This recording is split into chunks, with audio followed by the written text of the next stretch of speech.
आकांक्षा जी, Germany से। राधे राधे। राधे राधे महाराज जी।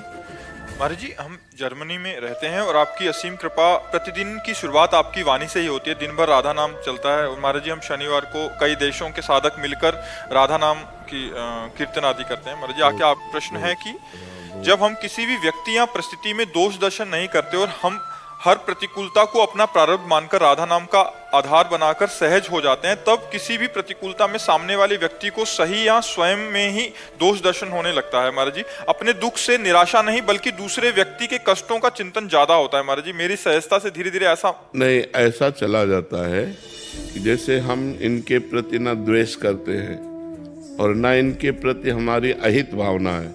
अब ये हमसे द्वेष करके जल रहे हैं तो ये इनका स्वभाव है और इनको जलना चाहिए, क्योंकि जब जलेंगे तभी इनको महसूस होगा कि मैं गलत हूँ, मेरा हृदय जल रहा है। हमको उससे दुखी नहीं होना चाहिए।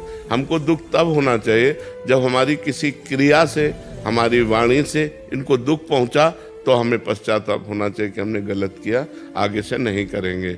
लेकिन हम स्वयं अपने रास्ते सही चल रहे हैं और कोई हमसे द्वेष करके दुख प्राप्त कर रहा है, ये उसकी बुद्धि है, हम उसको रोक नहीं सकते, उसे हम संभाल नहीं सकते।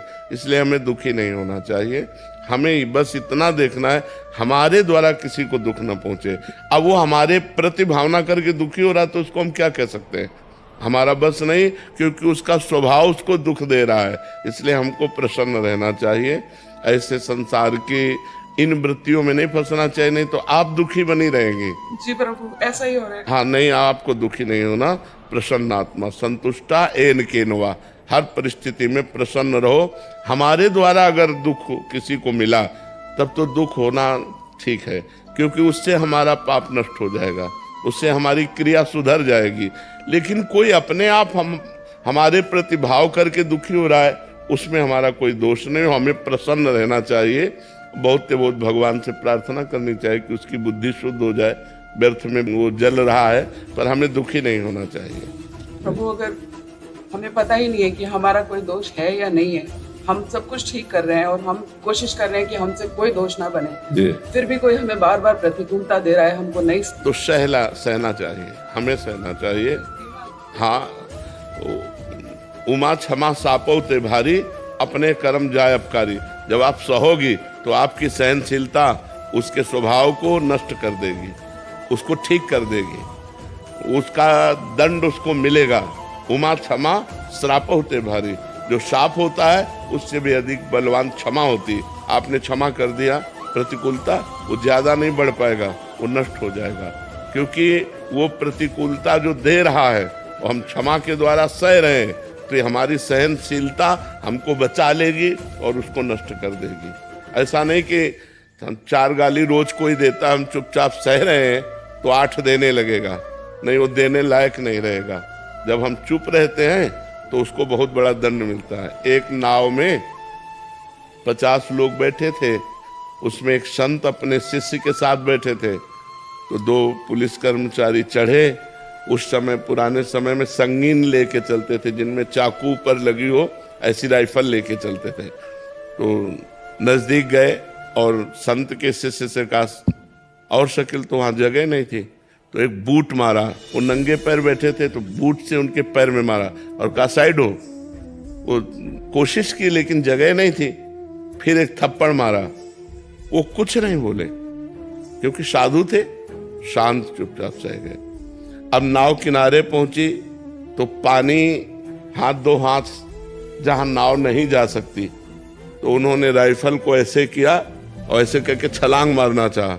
ऐसा बूट फिसला, वो जो चाकू थी उन्हीं के गले में घुस गई और वहीं मर गए। तो उनके गुरुजी ने शिष्य को डांटा, कहा अगर 2-4 शब्द बोल देते तो बच जाता, तुमने एक भी शब्द उत्तर नहीं दिया, उसका साधु अवज्ञा तुरंत भवानी, कर कल्याण अखिल के हानि। सारे पुण्य नष्ट हो गए, देखो मृत्यु को प्राप्त हो गया।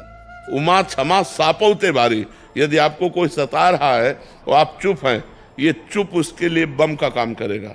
अगर हमने कुछ बोल दिया तो बचत हो जाएगी, अगर हमने बोला नहीं तो उसको भोगना पड़ेगा और तत्काल कोई न कोई उसके ऊपर अटैक होगा, काल का, माया का, कि वो झेल नहीं पाएगा। ये सिद्धांत है।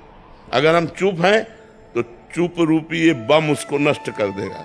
और अगर हम बोल दिया तो उसके पाप नष्ट हो जाएंगे, वो बच सकता है। अगर हम बोले ना तो फिर बहुत बड़ा अहित हो सकता है उसका।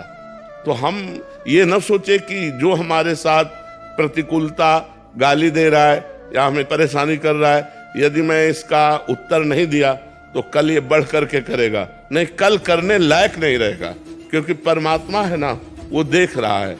अब हमारा कर्म हमको भोगना है तो बात अलग है, अगर कर्म नहीं भोगना है तो उसको दंड निश्चित मिल जाएगा, पक्का मिल जाएगा। ऐसा नहीं है कि वो ऊपर वाला देख नहीं रहा, मालिक सबको देख रहा है। अगर आप शांत हो, चुप हो और आपको कोई सता रहा है तो एक दिन वो दुर्गति को प्राप्त होगा। आप चुप होकर देख लेना, वो 2-4 दिन उन्नति दिखाई देगी, लेकिन वो ऐसा नष्ट होगा कि बिल्कुल बात समझ लो। इसलिए सहनशील उन्नति को प्राप्त होता है और क्रोध करने वाला अवनति को प्राप्त होता है। आप सहनशील बनिए।